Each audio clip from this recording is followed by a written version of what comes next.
DPR mempermasalahkan masih adanya premium di Republik Indonesia. Benarkah seperti itu, Pak Said? Bukan mempermasalahkan, tapi DPR ingin segera itu di-stop. Karena apa? Karena kami itu sejak 2016 di Badan Anggaran DPR membuat sebuah reformasi kebijakan tentang subsidi. Yang pertama tentu PLN, dan alhamdulillah PLN sudah subsidinya semakin targeted, semakin tepat sasaran. Kemudian LPG yang insya Allah tahun depan kita sudah buat kebijakannya sedemikian rupa agar LPG ini bisa tertutup. Kalau toh tidak tertutup, maka subsidinya langsung tidak lagi kepada komoditi, tidak lagi kepada korporasi, tapi kepada masyarakat langsung. Yang ketiga ini soal premium. Kita ini sesungguhnya ketika 2016 membahas kebijakan APBN untuk 2017, kita sudah menyepakati dengan pemerintah untuk terus-menerus selama 3 tahun dan seharusnya sejak 2017 keluarnya PMK, Peraturan Menteri Kehutanan dan Lingkungan Hidup nomor 20 tahun 2017. Insya Allah Pak Yuda masih di pimpinan Komisi 7 itu. Kita itu sudah diminta tidak lagi mempergunakan nilai oktan yang 88. Iya. Itu bagian dari kebijakan besarnya. Sehingga Perpres itu sesungguhnya lahirnya itu kan karena kebijakan dengan DPR. Tanpa DPR Perpres tidak akan keluar. Itu yang pertama.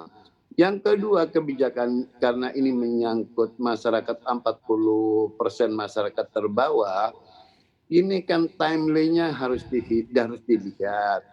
Dan seharusnya juga temporary. Yang terakhir tentu targeted. Kalau tadi disebutkan hanya 7 negara dan kita satu-satunya di ASEAN, pada saat yang sama kita mau tunduk ratifikasi Euro 4, Pak Setia pasti lebih tahu lah itu. Ngelotok Pak Setia di bab ini. Nah itu seharusnya pemerintah sudah tidak perlu lagi mempergunakan RON 88. Karena apa? Di balik itu juga harga eceran dan keekonomiannya, kalau toh ada selisih, maka muncul kompensasi. Kompensasi itu kan kata lain dari subsidi. Sehingga APBN kita itu lemaknya terlalu banyak. Sehingga negara ini hampir-hampir dibilang produktivitasnya aja kalah dengan Vietnam. Sudah jelas-jelas juga mengenai penggunaan RON-RON ideal dan sebagainya. Kemudian masyarakat juga sudah banyak dihimbau untuk mulai meninggalkan premium ini. Tetapi masih aja ada dan sepertinya agak susah untuk dihentikan sama sekali. Kecuali tadi ada perubahan dari Perpresnya. Jadi begini, kalau kita melihat filosofi dasarnya, itu di pasal 33 itu sudah jelas bahwa keberadaan negara itu ada di dalam pengelolaan sumber daya alam kita ya. BBM itu kan merupakan hasil daripada sumber daya alam kita. Maka prinsip dasar filosofisnya itu adalah tidak bisa mengikuti market ekonomi. Tidak bisa mengikuti ekonomi market. Maka ada satu jenis produk yang dipertahankan oleh pemerintah Pak Jokowi pada waktu periode pertama itu adalah premium. Jadi premium itu tidak kita liberalize.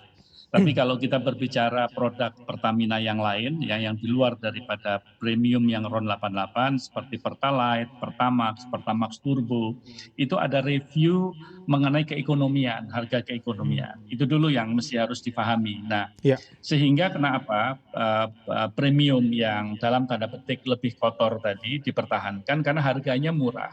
6.450 ya, pemerintah merasa mempunyai affordability apabila harus menanggung tadi yang Pak Said sampaikan kompensasi ataupun subsidi. Nah, dulu persetujuannya tahun 2016 itu adalah premium itu kita review harganya setiap 3 bulan. Ya, setiap 3 bulan sehingga apa? Sehingga negara dalam hal ini apabila harus melakukan kompensasi itu menjadi tidak terlalu berat karena bisa juga turun, bisa juga naik.